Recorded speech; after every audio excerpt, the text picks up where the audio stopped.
Okay, hopefully you all saw the last video where I started to set up this office. The first thing I'm now going to do in this office, because it's nostalgia nerd, well, I'm going to set that plant up first, which looks a bit better, I think. Second thing I'm going to do is set up a brand new PC in the computer room downstairs. This is a Windows XP era PC, which should be quite nice, and I think it's ideal. After all, I need some downtime to play solitaire and a few XP games, so let's set this up. Hello. Hello. So this... Oh, it's a Targa Visionary. So if we go through the specs on this thing, we have an AMD Athlon 64 3000 Plus, 512 megabytes of RAM, an ATI VGA 9800 Pro with 128 megabytes, got a dual drive DRW, Toshiba SD DVD, got a 200 gigabyte hard drive, onboard sound, you know, everything you'd expect from a fairly decent computer from that era. Oh yeah, personal computer. And it comes with a monitor as well, which is nice. Oh, this is good. This is how to do video. So we were in the flat screen era of monitors, just about. This is a 19-inch TFT panel. It's got a maximum resolution of 1280 by 1024, which is SXGA. Huh? Looks nice, doesn't it? And this is what this computer shipped with, you see? Same brand, Targa Visionary. So let's take these down to the computer room and get them set up. Oh yeah. So I guess my first challenge really is where I'm going to set this up, because this is quite a big space. I think if I can just get one machine set up at a time, then this place will soon come together. So I'm thinking, in the corner here, first PC, it's a Windows XP machine. It would be nice to have things in chronological order, but I don't know where things are going to go. Things can get moved around later. Windows XP machine in this corner, I think, to start with. Let's do it.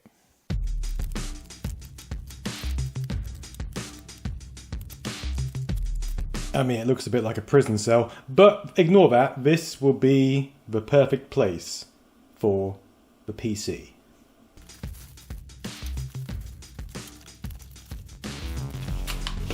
Oh yeah, there it is.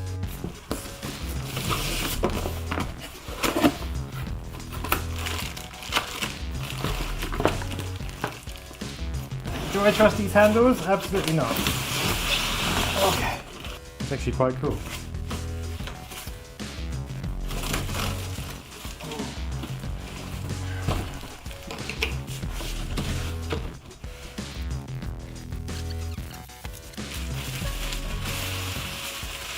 Whoa!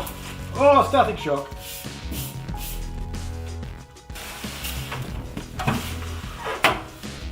So this little tab here is to signify that it's never been opened. So I think this is a TV tuner. This is an RF port, DVI, got a wireless card, got a modem down here, so dial-up days are strong, but we also have Ethernet. Conversely, 9-pin serial, parallel port, we've got USB ports, we've got PS2 ports, audio ports, 4 USB ports, that's quite a lot. Whoa, look at that. So this PC is from 2004, and as you can see, it's very 2000s in its design. This was the era when everything changed from beige to black and grey. PCs started having all these card ports fitted, so we could use them with our cameras and everything else. Floppy drives were out, but DVD read-write drives were very much standard. Oh, glorious. How do I even describe what I'm seeing? Look at this. Looks absolutely minty perfection. Look at that.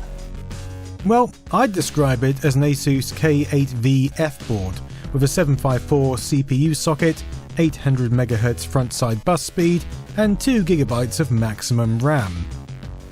We've got a BTC DRW drive and a Toshiba 48-speed DVD for some serious DVD copying, and of course that 7200 RPM IDE hard drive.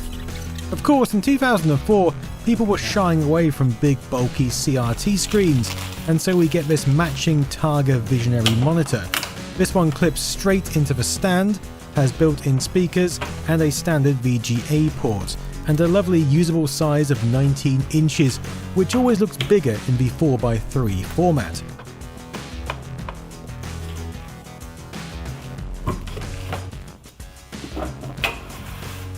Now, there are a lot of cables that come with this computer, a lot of which are for the built-in TV tuner with that ATI Pro, but we mainly need this lovely clear DVI to VGA converter, which can be screwed in thusly.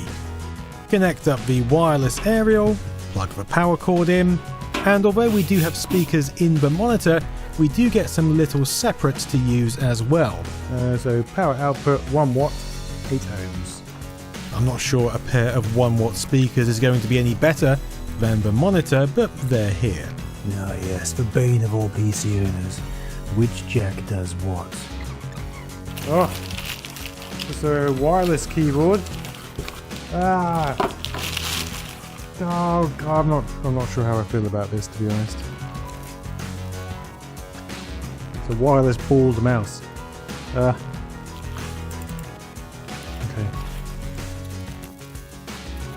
Oh, pristine keyboard.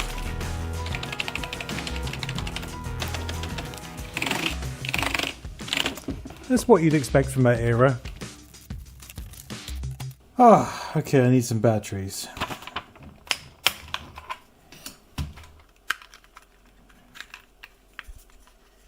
Two AAA, two AA. You can tell this is a retro PC experience because I'm having to actually go to a physical shop to buy something. Batteries. Right, let's get everything in place and turn this bad boy on. I've put my microphone in the case so you can hear those glorious startup sounds.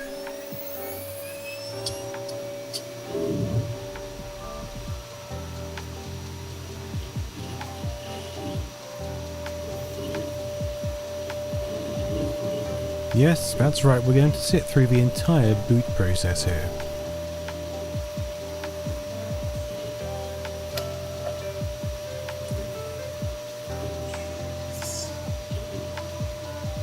I don't care that you're getting impatient. Do you realise how long it took to install an operating system from floppy disks in the past? This is a gift.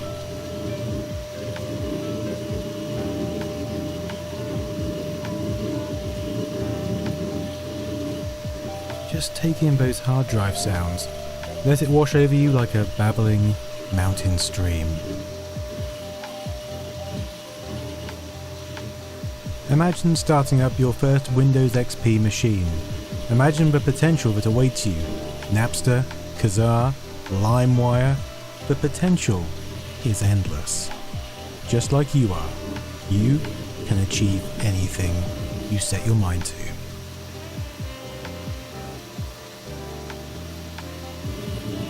Straight into Windows XP configuration screens.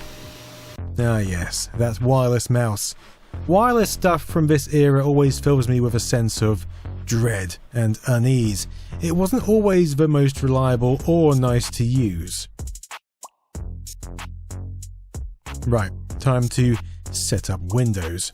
You might notice the monitor has two lines running across the lower half. Unfortunately, those rows have clearly become damaged over time, and we just have to live with that. First, Windows XP. Let's remove this.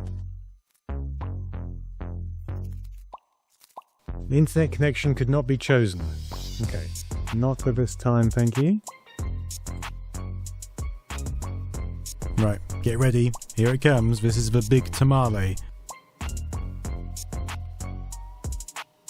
Whoa, a minute. I need speakers.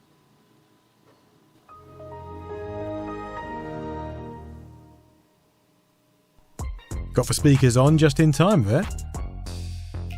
Right, so this computer actually comes bundled with a lot of stuff out of the box, which is nice.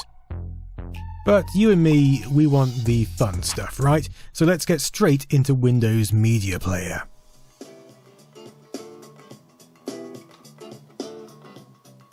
Like Humans Do by David Byrne is no Weezer, but it's what Microsoft went with for the XP era.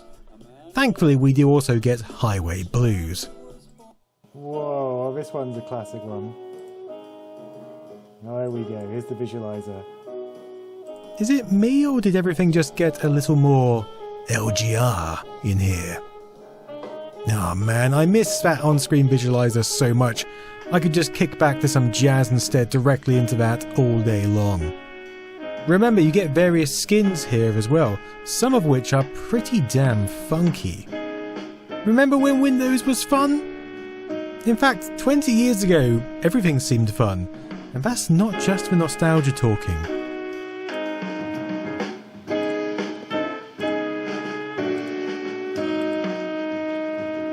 What do we get? So we've got Microsoft Encarta installed as standard. Microsoft Works for all your homework needs. Quite a lot pre-installed on this one. Games, standard, pinball.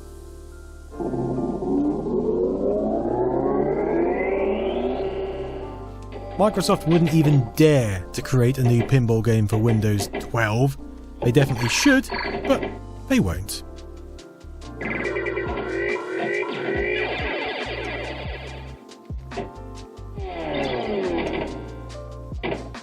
Encarta Premium Suite 2005. A new Encarta is now installed. So, we need to see if we've got the discs. We do have a load of discs. Let's see what we have. Got Pinnacle Studio, Microsoft Works Suite with Auto Root, back when you had to print off the routes you wanted to follow. No SatNav then, well, very limited. Easy install, XP recovery disk, Norton antivirus, ATI Catalyst software, Pinnacle Systems instant CD DVD, PCI wireless adapter. Here's the manual for the PCI wireless card. Motherboard drivers. A user guide for the motherboard. That's us. Oh, so nice. Windows XP Home Edition for distribution with a new Targa PC only. Oh, we've got the remote control and adapter for the TV card, which we'll probably have a look at another time. And here's the computer manual itself. Nice, thick, sturdy manual with multiple languages. Okay, so we pop this in the drive. We should be good to go. Inserting the Works Suite DVD allows us access to that meaty Encarta goodness. This kind of thing made homework a cinch. Connect up your bubble jet, print it out, job done. Nice dream. Wherever I am, there's always Pooh. There's always Pooh and me. Whatever I do, he wants to do. Where are you going today? Says Pooh. Well, that's very odd, 'cause I was too. Let's go together, says Pooh, says he. Let's go together, says Pooh.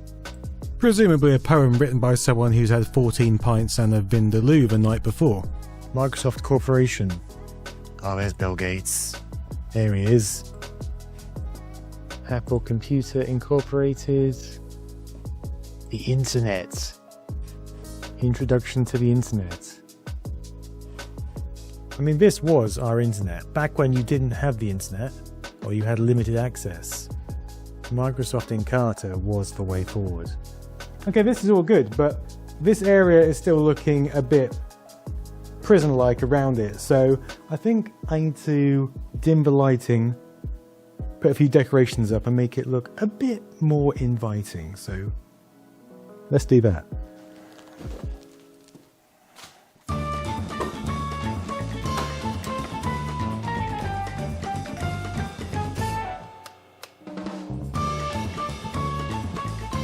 Now, I don't want to unveil all my home decor secrets, but what you're seeing here is literal magic in the flesh.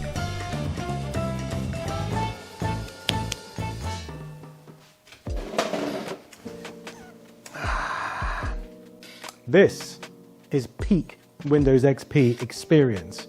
This is all the decoration you need to make it atmospheric, cozy, and nice. Now, let's try some games. But first, I have to find some.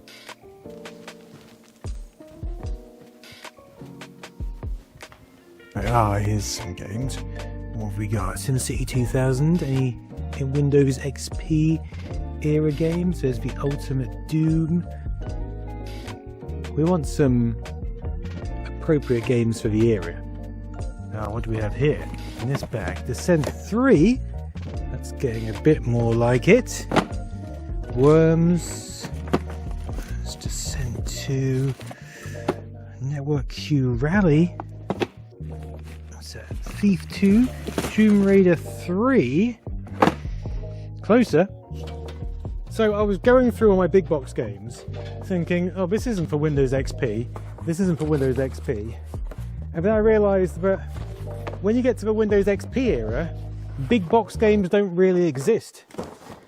Everyone moved to the little DVD cases. So I'm looking for the wrong games. I do have one Windows XP game I found, and that is Platypus. And we're going to take a look at this for good reason. Platypus was released in 2002, developed by Anthony Flack along with George Bray and Michael W. Bowe under the name of Squashy Software. And it's great, mainly because all the artwork is created using clay animation, a bit like Clay Fighter but as a horizontally scrolling shoot 'em up. You might also hear the familiar sounds of the Commodore SID chip. That's because there are remixes of all Commodore 64 tunes throughout the game, and it's great.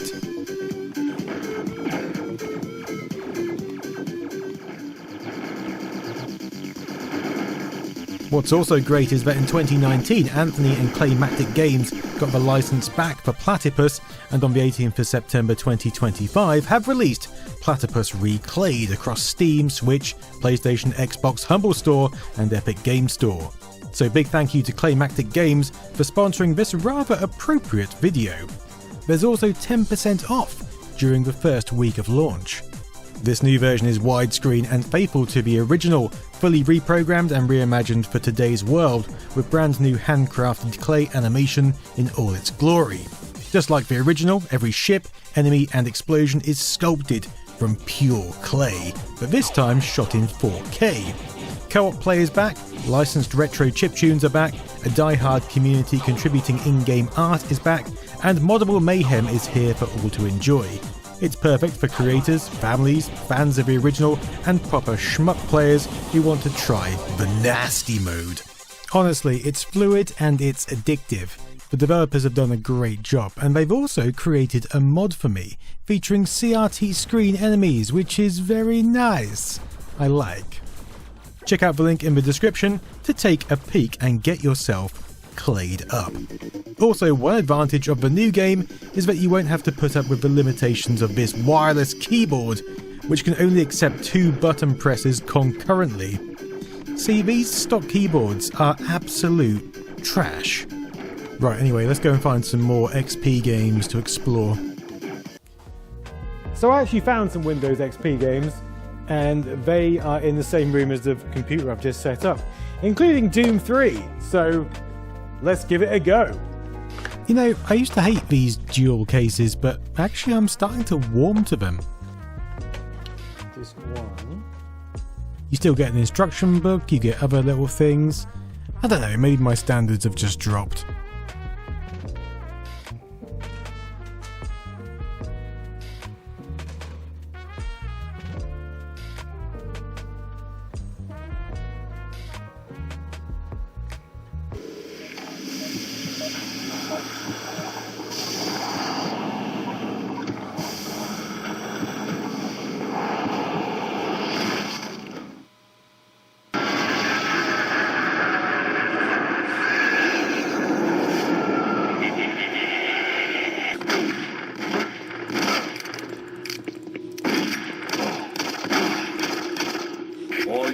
This This is Sergeant Kelly.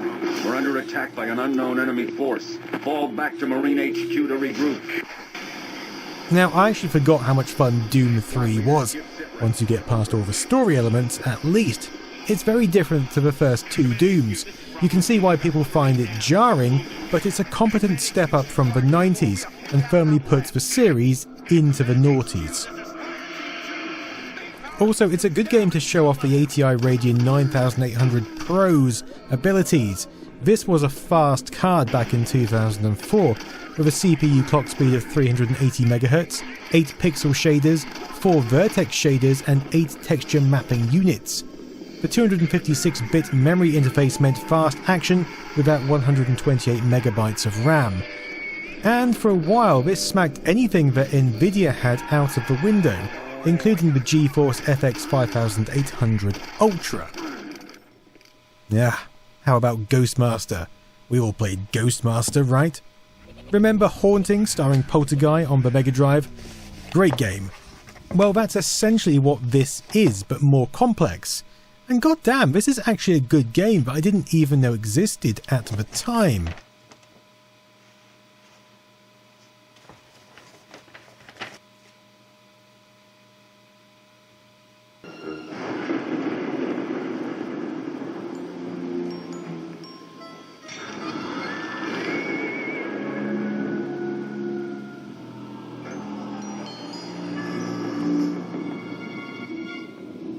We are taking you to the Kappa Lambda sorority house in Gravenville University.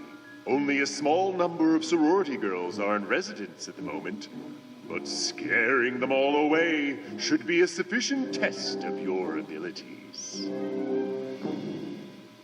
Scaring people out of a house is my jam, and this is a good way to spend a few hours. In fact, I found myself getting into a lot of these games and really enjoying them.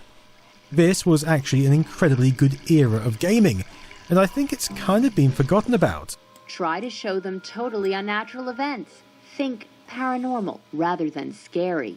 You can put Clatterclaws to work by clicking on her image in the pack, selecting Bind, and then choosing any room as her fetter. A lot of the game series we know and love today had its origins from this time.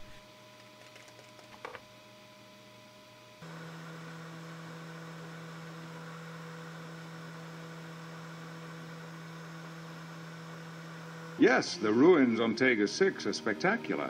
I'll be sure to mention your good taste in my formal report. Thank you, Captain. A Federation vessel is only as good as its crew. This point cannot be overstated. It is this interaction with a well-trained crew that allows a starship to operate with a singular purpose. Bridge Commander was an incredible game. Sure, we'd had Star Trek games before, but this is what Trekkies really wanted, to be in command of the USS Enterprise D, or an equivalent ship. Congratulations, sir. Captain Wright would be very proud of you. Your orders, sir. Course laid in. Aye, aye.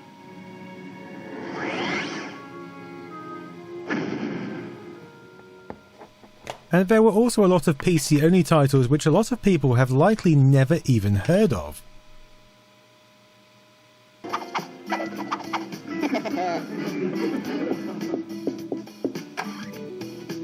Neighbours from Hell is great. You have to prank your neighbour. That's it. That's the game.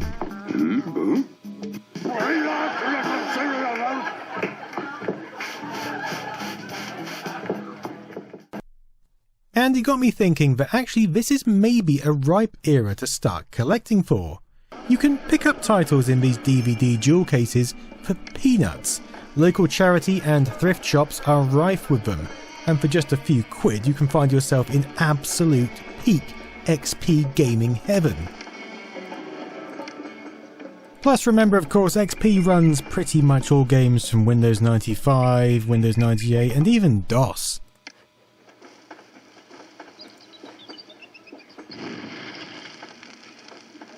And this isn't just gaming. XP offered a wealth of software, accessories, experiences which we don't even have now. And for me at least, it feels like a bit of a black hole, and something that needs reviving. So, although that brings us to the end of this video journey, this PC will be back and we'll be looking at more XP stuff in the future. That sounded funny.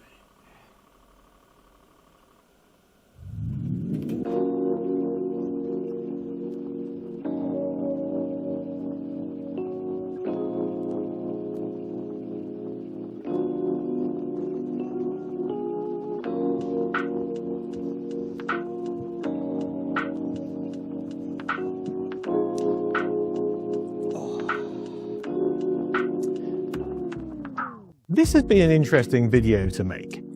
I thought I was just going to set up a Windows XP machine, show it off, and get that little pang of nostalgia that we all crave. But I was wrong. I found myself enthralled by it, drawn into it, and I didn't want to put it down. Using Windows XP, despite its similarities, felt different. It feels like it's got fun at its core, and that's something we lack a lot today. I don't want to be cliche, but it's a bit like when people compare old McDonald's with its things to play with outside and terrifying clowns inside, compared to new corporate McDonald's, which doesn't look fun at all. Or when people paint their houses magnolia compared to the glorious apricot bathrooms of the 70s. Alright, maybe that one's a bit extreme, but you get the idea. We've lost something over time. In trying to appeal to everyone, in trying to get the most profitable margins, we lose something, and that thing is very important. I sat down and I was playing these games for the camera. I turned the camera off and I kept playing them for hours later. There was something just addictive, enthralling about that environment, which I don't think I can get from my PC today. Anyway, until next time, I've been Nostalgia Nerd. Toodaloo.